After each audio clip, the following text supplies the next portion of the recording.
Tremendous loss. Hinton Jr. is currently being held on no bail. His bond hearing scheduled for Tuesday. Whit.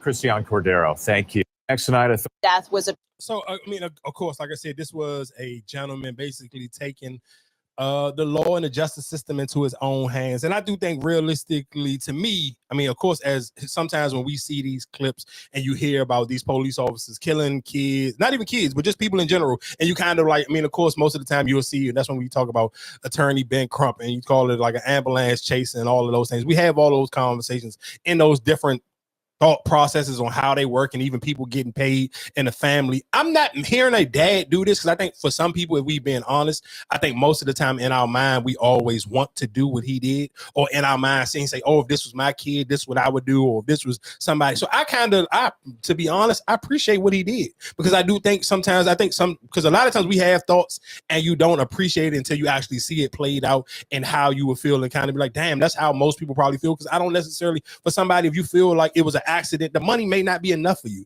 Or if you feel like we've seen it enough, like you have seen enough police officers get off and they never know real justice served. Like the dude who put his knee on George Floyd, and like you even see little conversations with people trying to get Trump to pardon him and all those things. Because you can't even think about, like, for us on social media, we'll get upset about it and you'll feel some type of way. But what about his actual family? And so it is sometimes like, yeah, you may have got paid, but I don't necessarily know if that money ever heals your soul. And actually that money, I don't necessarily know if that money is ever actually enough for some of these people when they lose their significant other, and especially depends on how close you are to that family member. So I can only imagine, as a father, if him and his son got a close relationship, the same way even when we tied that in earlier in the conversation, we was talking about Tyrese Halliburton and his dad getting into it with Giannis, because you don't necessarily, nobody knows that real conversation, or I mean the real relationship that parents have with their kid. So I can't, especially we'll say if this is his only son and he really poured into his kid and feel like, man, I don't got enough money, I won't never be able to get no real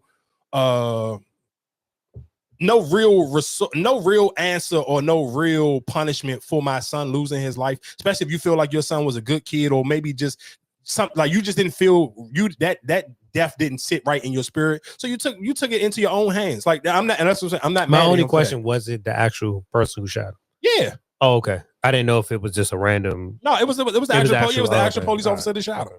So I ain't mad at him for that, because some people like, I'm gonna just take justice in my. People do it all the time. It doesn't seem crazy to people when you hear people take street justice in their hand. If it's just something in the neighborhood, oh, well, this person did this to that person. Like, it's cool. People don't think about it. But when you do it to a police officer, it sounds crazy, because of course, like, you pose it like, all right, we'll just take it to court and whatever, let it be. But some people don't got the stomach for that. Some people don't sit here and hear these stories and just be like, oh, I'm gonna wait and see